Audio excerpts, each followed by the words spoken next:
Hello everyone, नमस्ते है। आज भने चाहिँ एकदम डरलाग्दो, अब के भन्नु होइन। मान्छेले भन्छ पूजामा काम हुँदैन भनेर, त्यो चाहिँ एकदम गलत हो। किनभने हाम्रो चाहिँ काम मात्रै काम त एकदमै धेरै छ। 60-70वटा स्याम्पल आइसकेको छ। त्यही माथि बिहानदेखि मसिन बिग्रिदियो होइन। अनि मसिन बिग्रिदियो है, 3-4 पल्ट भइसक्यो बनाएको, योसँग लास्ट होला सायद होइन। अब चाहिँ अब मैले सोचेको थियो अलिअलि गरेर बनाउँछु भनेर, तर अब म कम्प्लिटै गर्नुपर्ने रहेछ है। मेदिका भाइ चट्टै अब यसलाई चाहिँ मजाले बनाउनु पर्ने हुन्छ। यो चाहिँ एक एकवटा च्याम्बर हुन्छ यहाँनिर, त्यो सानो एउटा च्याम्बर हो। त्यहाँ चाहिँ स्याम्पल टेस्टहरू हुन्छ। जति पनि अब जति ग्लुकोजकै जग्गा होइन, एक एकवटा च्याम्बरमा एक एकवटा टेस्ट हुन्छ है। अनि हाम्रो ल्याब टेक्निसियनको काम चाहिँ टेस्ट गर्नु, ब्लड टेस्ट गर्नु मात्रै पनि होइन है। कहिलेकाहीँ यस्तोहरू आइपर्छ, बनाउनु पर्यो। भनेको टाइममा इन्जिनियर एभाइलेबल हुँदैन होइन।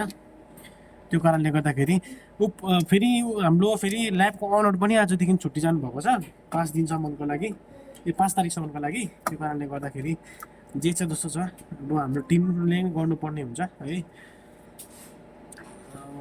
मेन कुरा चाहिँ हामीले बिहानदेखि एउटा रिपोर्ट छोडेको छैन, नभनेको पनि आइपिडीको पनि एउटा छोडेको छैन। बिहान 8वटा जति नानीहरूको छोड्यो है। अनि देन आफ्टर एउटा टेस्ट भएको छैन, लन्च टाइम पनि भइसक्यो है।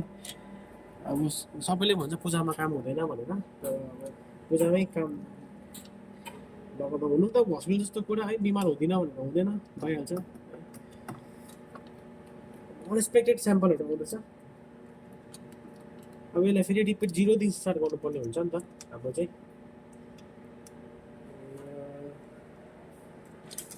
स्याम्पल लागेन भने पनि टेन्सन।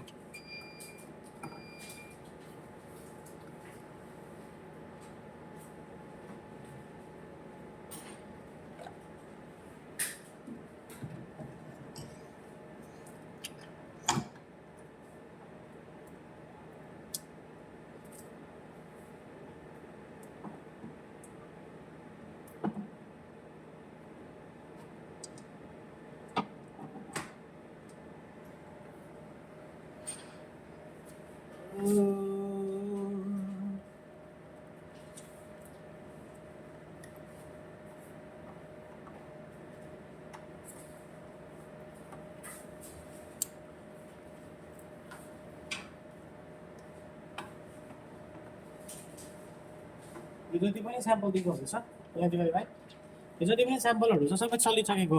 योभन्दा डबल चाहिँ हाम्रो बाहिर बसिरहेको छ होइन। योभन्दा डबल चाहिँ हाम्रो बाहिर पनि छ स्याम्पल टेस्ट गर्नुपर्ने चाहिँ हो। त्यो कारणले गर्दाखेरि अहिले मसिन अफ गरिराखेको छ मलाई है। बिस्तारै बिस्तारै बनाएर रेडी गर्नुपर्ने हुन्छ है। लाइसेन्सका प्रति